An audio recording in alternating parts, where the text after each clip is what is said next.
السلام عليكم ورحمة الله وبركاته. ازيكم يا شباب؟ عاملين ايه؟ يا رب تكونوا بخير. فيديو النهارده مختلف عن سلسلة الفيديوهات اللي احنا عملناها قبل كده. ليه؟ لأن الفيديو النهارده أنا هعلمك ازاي تعمل ديزاين سوشيال ميديا المطعم مكون من كذا منتج. حرفيا الموضوع جميل جدا ولذيذ ويحتاج منك بس شوية تركيز، وهتلاقي الموضوع جامد جدا وهتطلع حاجة كويسة جدا فوق ما انت تتخيل.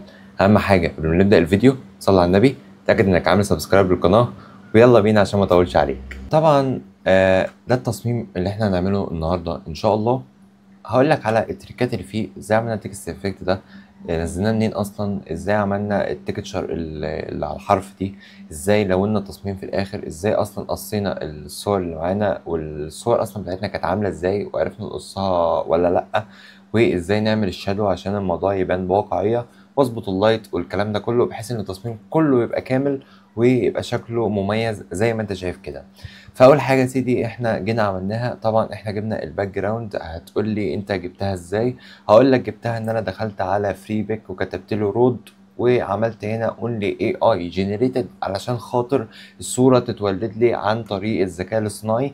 لان الذكاء الاصطناعي في فري بيك مع التحديثات والابديتس اللي بتنزل ليه يعني ايه بتعمل صور كويسه وبتولد صور كويسه.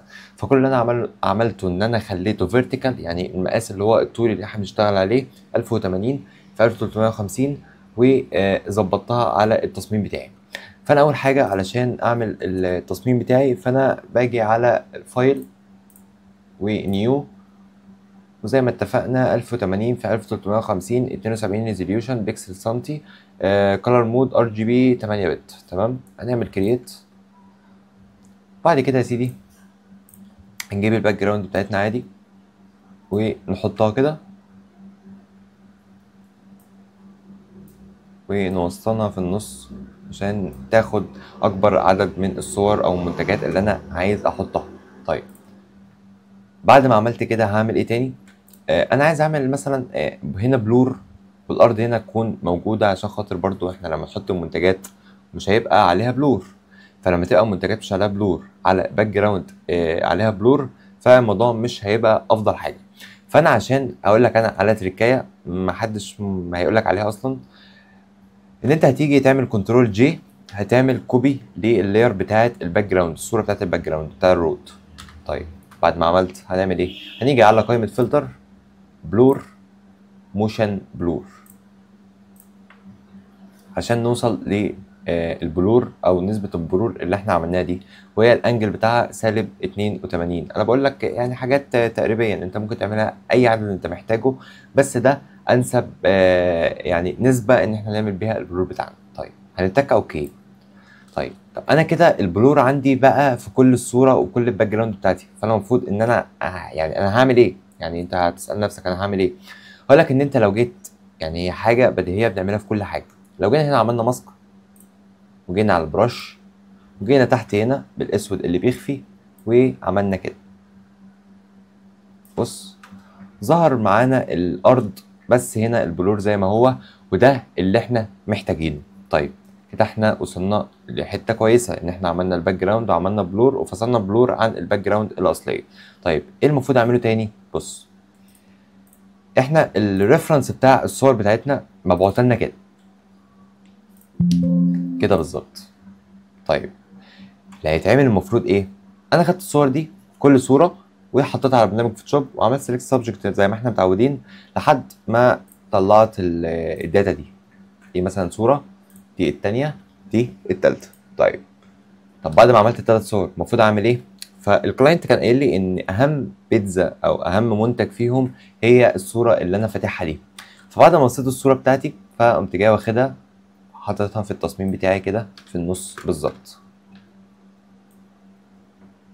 كده، عملتها بالانس اوتوماتيكي من هنا. حلو قوي. كبرها حاجه بسيطه او نصغرها كده عشان خاطر في منتجين كمان، بيتزتين كمان. طيب بعد ما عملت دي فطبيعي ان الاتنين هيبقوا وراهم مش هيبقى قدامهم عشان يبانوا، يعني احنا هنكبرهم عن البيتزا الهيرو اللي في النص شويه.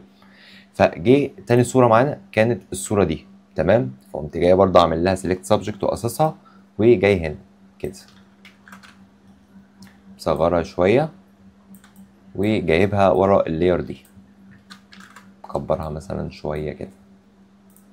طيب البيتزا التالتة اللي هي فيها قطع برجر دي برضو نفس الكلام، قصتها بس هنا كان في ديفوهات، فجيت هنا عملت ماسك وجيت باللون الاسود برش السودا ومسحت كده بالظبط. طبعا الموضوع كويس معانا لحد الان في حته القص. نعمل كونفرت تو سمارت اوبجكت وبعد كده ندخلها على البروجكت بتاعنا ونصغرها برضو بسوا البيتزا التانية. طيب انا هوصل لها ازاي؟ هسحب هنا جايد، لو انت دي مش ظاهره معاك هتعمل كنترول ار، كنترول ار بتخفي، كنترول ار تاني بتظهر اللاين اللي هتسحبه كده افقي او عمودي. تمام. نيجي نسحب هنا على البيتزا بتاعتنا دي، واحده فوق وواحده تحت اللي هي على اللمسه الارض عشان الموضوع ما يبانش انه فيك، وواحده اكبر من التانيه. صغيرة هنا لحد هنا كده، بعد كده ندخلها جوه شويه. طيب احنا قصينا التلاتة مع بعض، المفروض ان انا هعمل ايه؟ المفروض ان يبقى في شادو لان الاضاءة جاية من ورا. بص، طالما الاضاءة جاية من ورا فاكيد الظل او الشادو بتاع المنتج هيبقى قدامه. طيب لو جاي يمين الشادو هيبقى شمال، طب لو جاي شمال الشادو هيبقى يمين، وهكذا. الحوار ده لذيذ وسهل، بس هي محتاجة بس الممارسة والتعود وكل حاجة تبقى تمام. طيب احنا قدامنا ان احنا نعمل 2 شادو.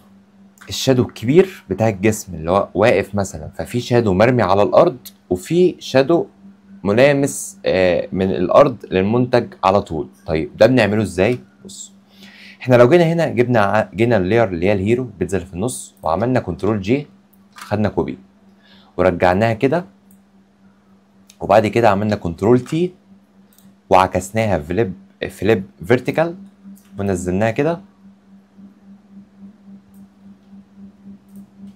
طبعا كده هي جت تحت البيتزا، المفروض ان احنا نعمل لها شادو. طيب حلو قوي. طب الشادو اكيد طول ما الارض مستويه، يعني الارض مستويه اهي تمام، هل ينفع ان الحاجه تكون واقفه كده، واقفه مثلا كده، والشادو يكون تحتها؟ يعني ما هو تحتها ارض، فالارض ده هتعمل انعكاس فهتخلي الشادو كده، هتخلي الشادو كده او كده زي ما انت شايف. تمام. طيب تعال نطبق عشان تفهمني اكتر. هنعمل هنا كنترول تي ونيجي نعمل كليك يمين، هيظهر لك حاجه اسمها بيرسبكتيف. لو مش ظاهره معاك اتاكد انك عامل كونفرت تو سمارت اوبجكت، او لو معموله اعملها تاني هتظهر معاك.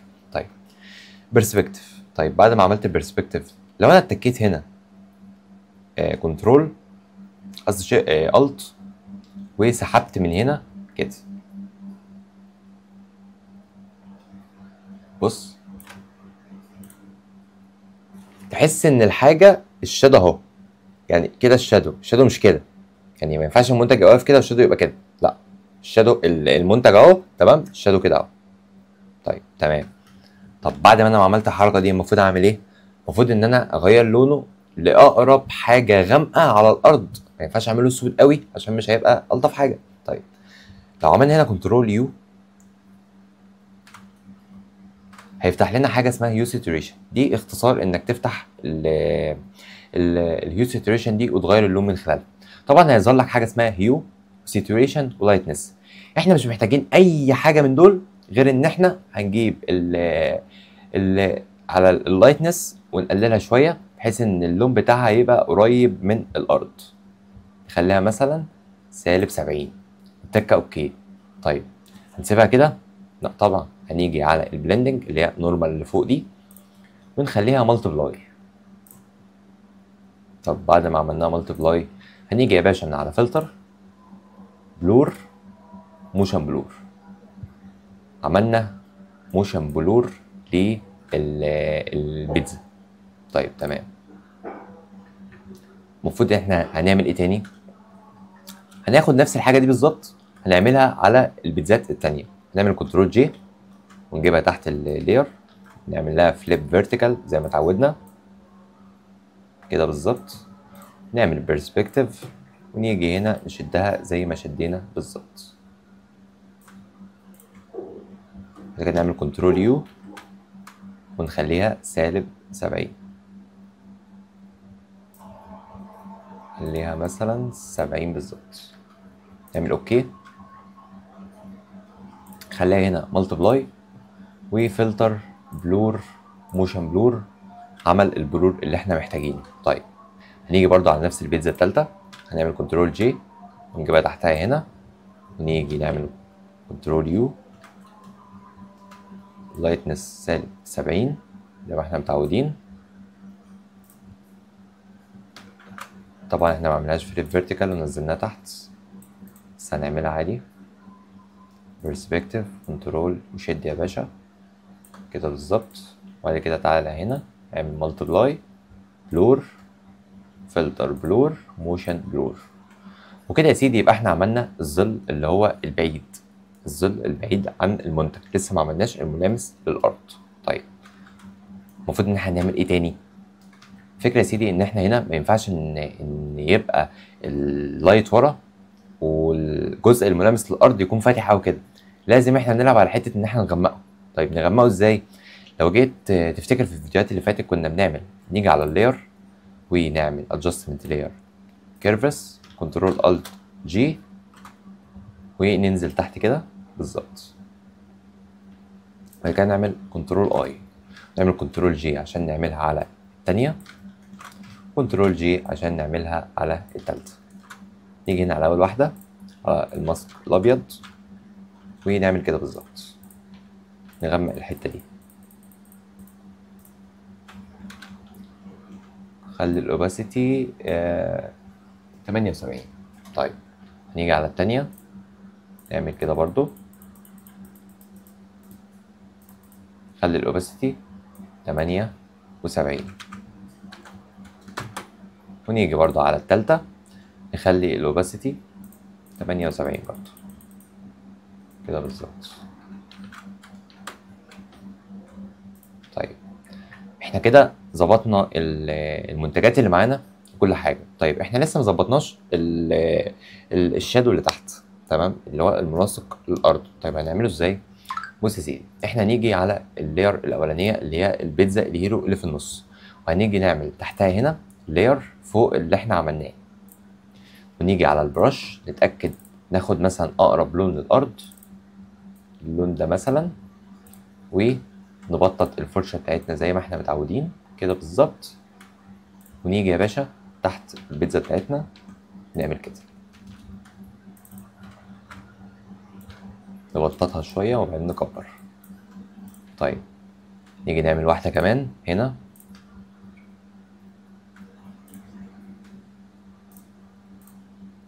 كده بالظبط. طيب ايه تاني؟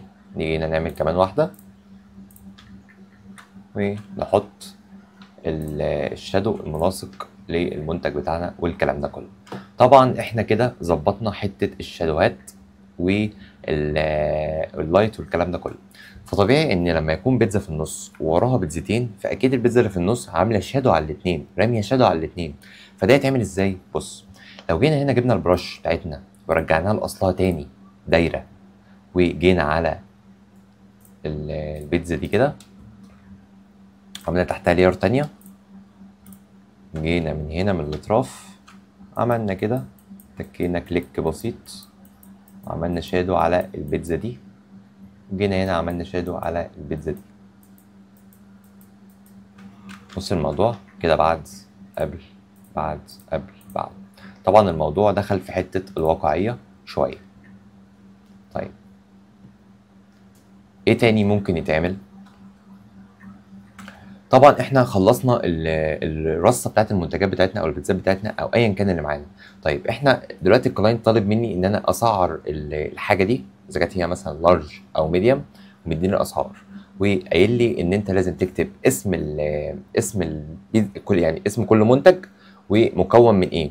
فطبعا انا لما جيت فكرت يمين فكرت شمال الكلام ده كله، وصلت الحل ان انا ليه ما اعملش فلاج علم يكون ورا كل بيتزا ويكون مكتوب فيه او يكون محتواه النوع والسعر لارج وميديوم بكام والتفاصيل اللي موجوده فيها زي ما انا عملتها في البوستر الاصلي زي كده، تمام. طبعا الحاجات دي كلها انا هسيبها لك في ملحقات على قناه التليجرام، ممكن تدخل على اللينك من خلال الديسكريبشن تحت. طيب عشان ما اضيعش وقت واطول في الفيديو، فانا عملتها كده كده وهحطها على طول.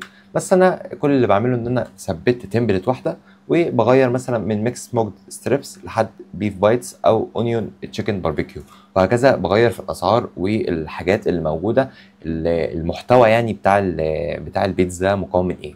تمام. طيب انا هسحب دي كده في التصميم بتاعي واحطها في النص كده بالظبط، عشان تبقى طالعه من البيتزا اللي في النص، والناس ما تتلخبطش وتقول ان دي مكوناتها ايه او اسمها ايه. لا، انا مطلع الفلاج من ورا البيتزا اللي في النص الهيرو. تمام. طيب هنجيب التانية كمان اللي هي دي ونحطها هنا، نخليها ورا البيتزا دي. طيب تمام. ايه تاني؟ هنجيب التالتة ونحطها برضو هنا كده بالظبط، وكده يبقى دي المكونات والاسم وكل حاجة، وهنا نفس الكلام وهنا نفس الكلام. احنا ممكن دي نكبرها شوية عشان الموضوع يبقى واقعي وماشي ومتماشي مع التلاتة. تمام. طيب دلوقتي انا حاسس ان في لايت انا ممكن اضربه في التصميم بتاعي، هعمله ازاي؟ عايز اقول لك ان البراند اصلا الالوان بتاعته عباره عن البني الغامق او الاسمر الفاتح شويه مع الاورنج والكلام ده كله. فطبعا انا بعد ما خلصت اكتشفت انها جت صدفه، ان الالوان نفس الالوان، بس انا كده كده كنت اغيرها، بس انا اكتشفت ان هم نفس الالوان. فكل اللي انا عملته ان انا جيت هنا من الاير دروب، خدت اقرب لون من الشادو بتاعي، عملت مثلا لون اورنج كده بالظبط. جيت على اللاير فوق خالص، عملت نيو لاير وجبت البرش بتاعتي وضغطت ضغطه كده كليك شمال، بعد كده عملت نورمال خليتها سكرين. جيت هنا قمت جاي حاطط لايت، وهنا نفس الكلام وهنا نفس الكلام، بحيث ان الدنيا تبان انها لايت معايا وحاجه بريميوم. وسحبت عملت كوبي وخدتها على البيتزا من هنا كده، بس قللت الفيل. واقول لك الفرق ما بين الفيل والاوباسيتي. الفيل الحاجه اللي تحت اللايت بتشربه، تمام، انما الاوباسيتي بتختفي. فهمت اللعبه ماشيه ازاي؟ يبقى فيل الحاجه اللي موجوده عليها بتمتصها، الاوباسيتي بتخفيها. فرق كبير جدا ما بين الاتنين، خد بالك، عشان بعد كده لما تيجي تنفذ التصميم لوحدك ما تشوفش ان اللايت هنا مختلف عن اللايت اللي انت عامله. انت لو مشيت على نفس الحاجات اللي انا بعملها هتطلع نفس النتيجه بالظبط. طيب نعمل كنترول جي عشان نعملها على البيتزا هنا، والبيتزا تبقى منوره، وكده قبل وكده بعد. طيب ايه تاني؟ احنا لو جينا على الديزاين الاصلي بتاعنا هتلاقيني كاتب اصناف جديده جاهز تجرب. ناس كتير هتقول لي انت ازاي عامل التكست افكت ده؟ اقول لك ان التكست افكت ده انا اصلا جبته جاهز من على فريبيك، وكل اللي انا عملته ان انا دخلت على فريبيك كتبت تكست افكت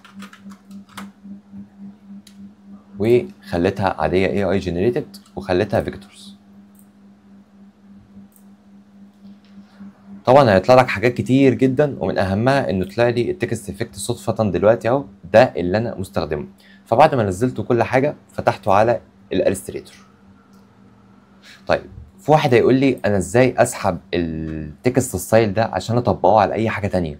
طيب هتيجي هنا يا باشا تتكه ضغطتين كده بالظبط، وتقوم جاي ساحبهم على جرافيك ستايل. تمام. ولو ما لقيتش جرافيك ستايل دي هتخش على قائمه ويندو وتختارها من الحاجات الموجوده هنا، وهكذا اي اداه تختفي منك من الالستريتور تقدر تجيبها من الويندو. اذا كنت بقى شغال الستريتور او فوتوشوب او بريمير، كل حاجه بتجيبها من ويندو لو اختفت منك. طيب بعد ما بسحبها بقوم جاي عامل مثلا كاتب هنا الجمله عاديه، نكتب مثلا هنا اصناف جديده. بالمناسبه انا هسيب لك الفونت ده، مثلا هنا اصناف جديده نعملها الفونت اسمه جرافيك سكول ريجولار. طيب احنا هنا كتبنا اصناف جديده، بعد كده كتبت جاهز تجرب، وطبعا عملت لها بالانس مع الجمله الاولانيه اللي هي اصناف جديده، خليتها كده بالظبط. قمت جاي ساحب هنا اصناف جديده كنترول سي، وداخل هنا على الالستريتور وعامل كنترول في، وقمت جاي مطبق الستايل ده بالتكه كده تكه. تعالى نجرب مع بعض. كنترول في كبرتها بعد كده عملت كده، فالتكست ستايل بتاعي اتطبق معايا. طبعا لازم تستنوني في فيديو ازاي ان انت تغير اصلا لون الستروك والكلام ده كله، حتى لو تكست ستايل جايبه لك لونه اورنج، بس ده ان شاء الله في فيديو تاني عشان ما اطولش عليك في الفيديو ده. تمام. طيب انا بعد ما عملت كده المفروض اعمل ايه؟ هاخد دي اصناف جديده، كوبي، كنترول سي، واجي هنا على الفوتوشوب، اعمل كنترول في واتاكد انها سمارت اوبجكت، ولما تنزل معايا هنا اقوم جاي مصغرها حاططها في النص كده.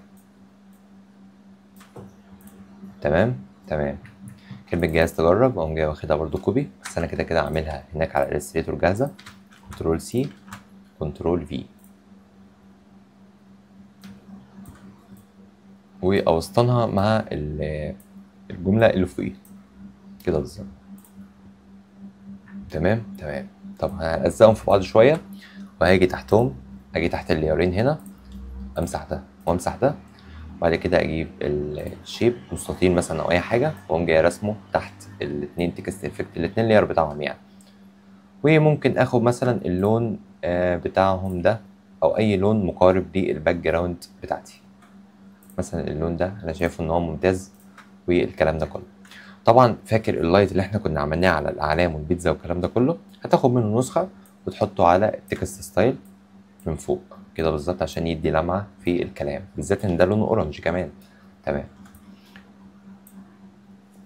طيب بعد ما عملنا كده المفروض ناقصنا ايه؟ احنا كده ظبطنا الشادو، ظبطنا الفلاج الاعلام بتاعتنا، ظبطنا كل حاجة، تفاصيل والمنتج والسعر والكلام ده كله والمكونات، وكتبنا السلوجان الرئيسي اللي هو الهيرو اللي معانا. تمام. كل اللي هنعمله يا سيدي ان احنا نيجي مثلا، كنا احنا هنا في التصميم ده لقيت ان انت شايف لغمشه كده على الاطراف. طيب في حد هيسالني هيقول لي دي اتعملت ازاي؟ هقول لك ان دي حاجه اسمها جرانج تيكتشر، احنا بنجيبها من فريبك او اي حاجه، او اسمها وايت داست سكراتشز بلاك. تمام. هنسحبها على التصميم بتاعنا، مش ده، التصميم التاني، ملف جديد، ونكبرها لحد ما توصل لنص البيتزا كده، ونتك انتر. وبعد كده نجيبها سكرين ونعمل ماسك وبرش السودا، ونعمل كده بالظبط فاضية من النص ومن الاطراف في النغمشة اللي انت شايفها في التصميم اللي فات. طيب ايه تاني ممكن نعمله؟ كل الفكرة ان احنا كده يعتبر خلصنا التصميم بتاعنا. كل الفكرة ان احنا ناخد الجملة اللي المطعم شهير بيها وناخد اللوجو بتاعه.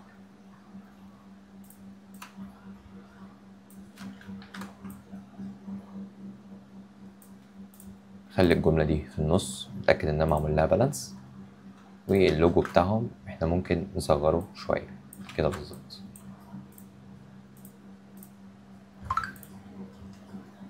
تمام تمام.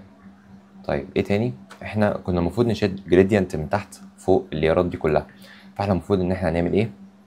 هنيجي يا سيدي هنا نسحب الجريدينت اللي احنا كنا عاملينها تحت اللي هي الطبقة السوداء، ونعملها كده بالظبط. نيجي هنا على الدست اللي احنا عملناها دي، نمسح الحاجات الزيادة اللي هنا دي، وكده يا سيدي يبقى التصميم بتاعنا خلص وكل حاجة. طيب انا هجيب التلوين اللي انا عملته في التصميم اللي فات عشان اقول لك التلوين اللي اتعمل ايه بالظبط. بص يا سيدي، نعمل هنا كنترول الت شيفت اي عشان يجمع في جروب واحد كله، نعمله كونفرت تو سمارت اوبجكت، وبعد كده نجيب التكست ستايل اللي معمول. طيب نخش هنا نعمل نشوف احنا عملنا ايه في الكاميرا رو. الكاميرا رو اقصد مش تكست ستايل، معلش. دخلنا على اللايت، علينا اكسبوجر شويه، الكونتراست زي ما هو، الهايلايتس الحاجات الفاتحه قللناها، والحاجات الغامقه زودناها شويه، وجينا على الوايتس الحاجات اللي هي البيضه قوي، البيضه اللي هي مايله للبيضه زي الفلاج والكلام ده كله زودناه، والبلاكس زي ما هو ما عملناش في اي حاجه. الكلر طبعا هو مايل لحته الاصفر والاورنج، فزودت تمبراتشر شويه، وجينا على الفيبرنس زودناه، والسيتويشن سبته زي ما هو، وجيت على الافكت زودت تكتشر، كلاريتي نقصت منه حاجه بسيطه عشان ما يبقاش فيه حديه في الحوار قوي، والدهاز قللته، والفيجنيت خليته بدل حواف سودا من بره لجوه خليته حواف بيضه من بره لجوه. وجيت هنا من الميد بوينت اتحكمت في البياض اللي المفروض على الاطراف، والجرين زودته شويه، وبعد كده عملت اوكي. تمام تمام. ده كده التصميم قبل، تصميم بعد التلوين.